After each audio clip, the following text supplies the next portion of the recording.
Good morning students, कैसे हैं आप सब। उम्मीद करती हूँ आप लोग अच्छे होंगे।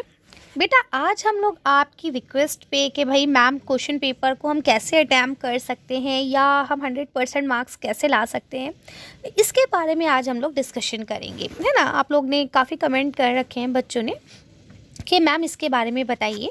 तो आज हम लोग इसी के बारे में बात करेंगे। असल में मैं अपना फेस विजिबल नहीं करती हूँ बेटा, इस वजह से थोड़ा सा इस तरह के टॉपिक्स पे बात करना मुश्किल हो जाता है, तो इसलिए थोड़ा सा टाइम लगा। सोच रही थी कि किस तरह से आपके साथ ये बात डिस्कस की जाए। तो देखिए सबसे पहला टॉपिक ये होता है कि बेटा 99% ला कैसे सकते हैं हम, है ना। तो देखिए इसके लिए आपको क्या करना पड़ेगा, पढ़ना पड़ेगा। इसके लिए आपको कुछ स्ट्रेटजीज बनानी पड़ेंगी, है ना। तो अब हम कितना पढ़ें, कैसे पढ़ें, क्या चीज़ पढ़ के जाएं, क्या चीज़ ना पढ़ें, है ना।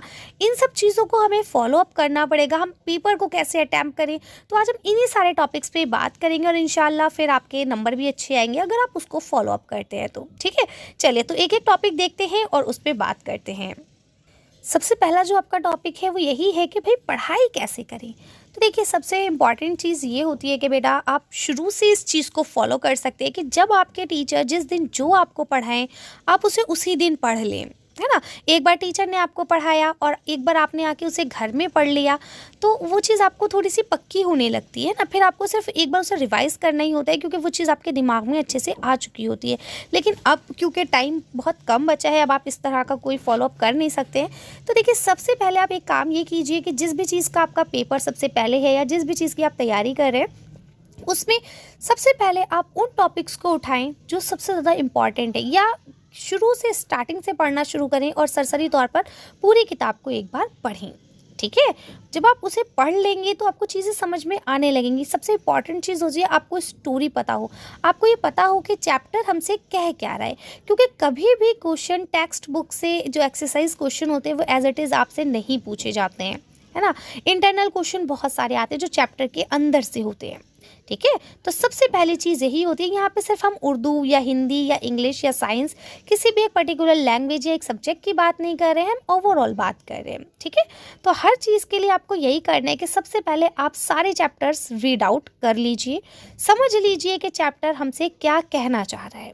ठीक है, अब आपका सेकंड टॉपिक ये है कि भाई 1 महीना बचा है एग्ज़ाम में। क्योंकि मैं बोर्ड की बात करूं, अगर वैसे आपके जर्नल पेपर को भी जो 6, 7, 8 क्लास के स्टूडेंट्स हैं, 11 के स्टूडेंट्स हैं, उनके लिए भी 1 ही महीना बचा है और बोर्ड का भी तकरीबन 1 ही महीना बाकी रहा है ना।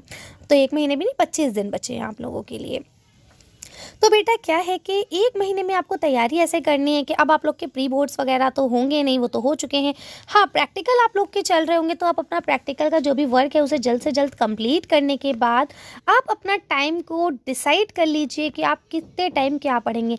दिन में एटलीस्ट स्कूल अगर आप जा रहे हैं तब भी और नहीं जा रहे हैं तब भी हर सब्जेक्ट को आप आधा आधा घंटा दें, कम से कम आधा घंटा तो आप दे ही दें, है ना। चाहे इंग्लिश हो, चाहे हिंदी हो, चाहे उर्दू हो, चाहे साइंस, एसएसटी, संस्कृत, पंजाबी, जो भी आपके सब्जेक्ट है A to Z, आप उनको एटलीस्ट अगर स्कूल जा रहे हैं तो आधा घंटा और अगर स्कूल नहीं जा रहे हैं तो 1 से 1.5 घंटा ज़रूर दें। और उस पर करना क्या है आपको, उसमें सिर्फ आपको यही करना है कि चैप्टर्स को रीड आउट कीजिए। सबसे पहले आप हमारे चैनल पे जाइए, रैशनलाइज सिलेबस को देखिए, जो चैप्टर्स कट चुके हैं उनको सिर्फ सरसरी तौर पे पढ़िएगा। क्योंकि लास्ट ईयर ये हुआ है कि जो चैप्टर्स हट गए हैं उसमें से भी एक आध क्वेश्चन देखने को मिला है ना। तो आपको बिल्कुल भी सिरे से किसी चीज़ को नकारना नहीं है।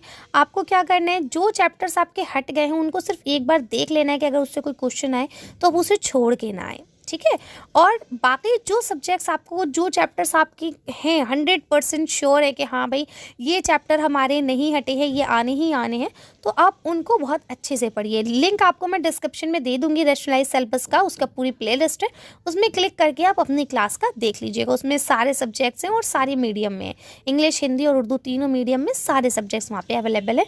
जो चैप्टर्स कट गए हैं उसकी वीडियो है वो, ठीक है, तो आप वो देख सकते हैं।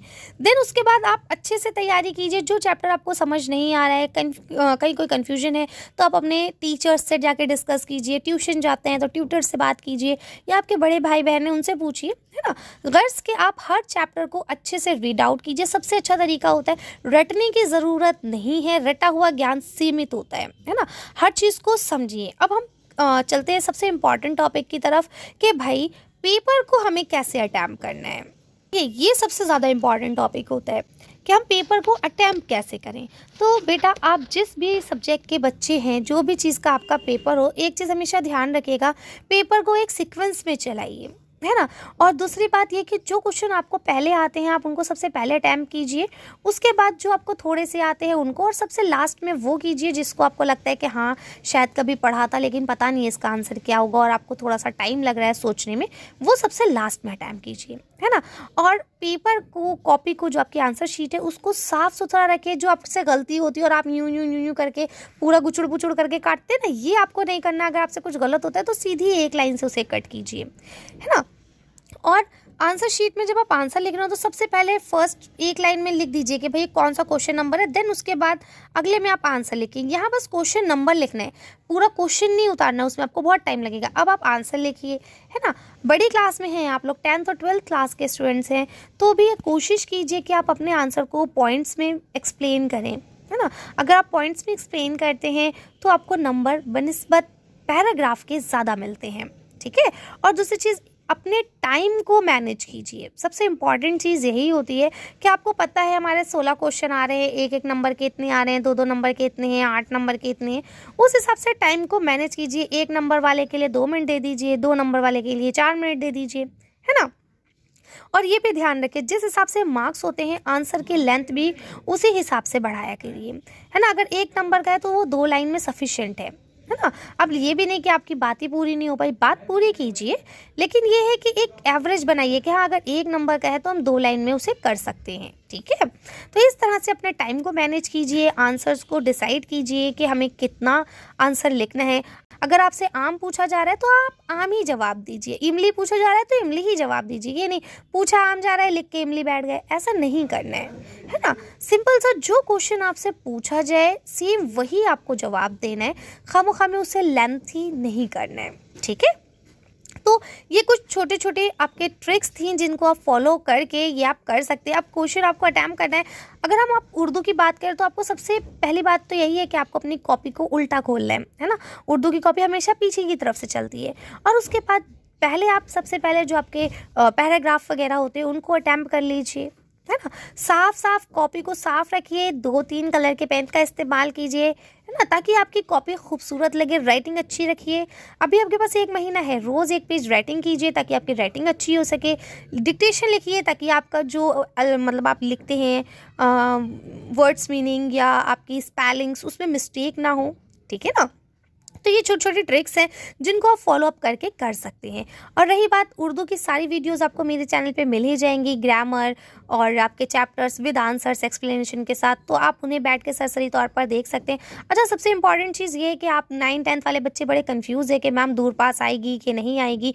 निरे कमेंट्स आते हैं, रोज़ कम से कम 5 से 10 कमेंट इसी टॉपिक पर होते हैं कि मैम आप ये कन्फर्म करके बताइए कि भाई दूर पास आएगी या नहीं आएगी। तो बेटा देखिए, मैं भी कोई श्योर नहीं हूँ, मैं भी कोई CBSE से जुड़ी हुई नहीं हूँ जो मैं आप लोग को बिल्कुल क्लियर बता दूँ। देखिए सिंपल सी बात ये है कि CBSE ने जो अपना सिलेबस निकाला था, जो सिलेबस आपके लिए अपलोड किया गया है, उसमें उन्होंने साफ कहा है कि जान पहचान आपकी मेन बुक है और सेकंड बुक आपकी दूर पास है। उस हिसाब से दोनों बुक से आपके क्वेश्चन आने चाहिए, ठीक है। ये बात मैं मानती हूँ कि फर्स्ट टर्म में आपके कोई क्वेश्चन उससे नहीं आए, प्री बोर्ड में भी उससे क्वेश्चन देखने को नहीं मिले हैं, लेकिन अगर फाइनल में क्वेश्चन आ जाते हैं तब आप क्या करेंगे। इसलिए बेहतर ये है कि आपको सारे चैप्टर्स आंसर्स के साथ, एक्सप्लेनेशन के साथ मैंने पढ़ा दिए हैं, चाहे वो 9th क्लास हो चाहे वो 10th क्लास हो। तो आप लोग 2x की स्पीड में या जितनी भी आप स्पीड समझ सकते हैं उस स्पीड में आप उसको देख लीजिए, एक बार स्टोरी सुन लीजिए, क्वेश्चन आंसर्स को रिवाइज कर लीजिए। वो कोई बहुत भारी बुक नहीं है, इजी स्टोरीज़ हैं उसमें, और बहुत सारी चीज़ें तो ऐसी हैं जो आपने पहले ही पढ़ रखी हैं, ठीक है ना। तो मेरी तरफ से जो मैं आपसे कहना चाहूँगी तो वो यही बात है कि बेटा आप लोग पढ़ के जाइए। अगर क्वेश्चन नहीं आते हैं ना तो कोई मसला नहीं है, अगर आप पढ़ के नहीं गए और क्वेश्चन आ जाता है तो मसला हो जाएगा, ठीक है। चलिए, तो ये कुछ बातें थी जो आप लोग के साथ शेयर करना थी। उम्मीद करती हूँ आप लोग को पसंद आया होगा। अगर अब भी कोई डाउट है, कोई कन्फ्यूजन है, तो आप लोग मुझे कमेंट कर सकते हैं। अब आप लोग ने एक चीज़ और कही थी कि मैम वन शॉट बनाइए कि भाई सारे ओवरऑल जो आपका सिलेबस है या जो चैप्टर्स हैं, कौन से इंपॉर्टेंट क्वेश्चन है, वो भी मैं एक आध दिन में आप लोग के लिए अपलोड कर दूंगी। आप लोग फिक्र मत कीजिए। बाकी आप लोग की वीडियोस तो अपलोड है ही, आप उनको जाइए, देखिए और उससे मदद लीजिए, है ना, पढ़ाई कीजिए। मेरी तरफ से आप सबको ऑल द बेस्ट, अच्छे से कीजिएगा। Thank you for watching.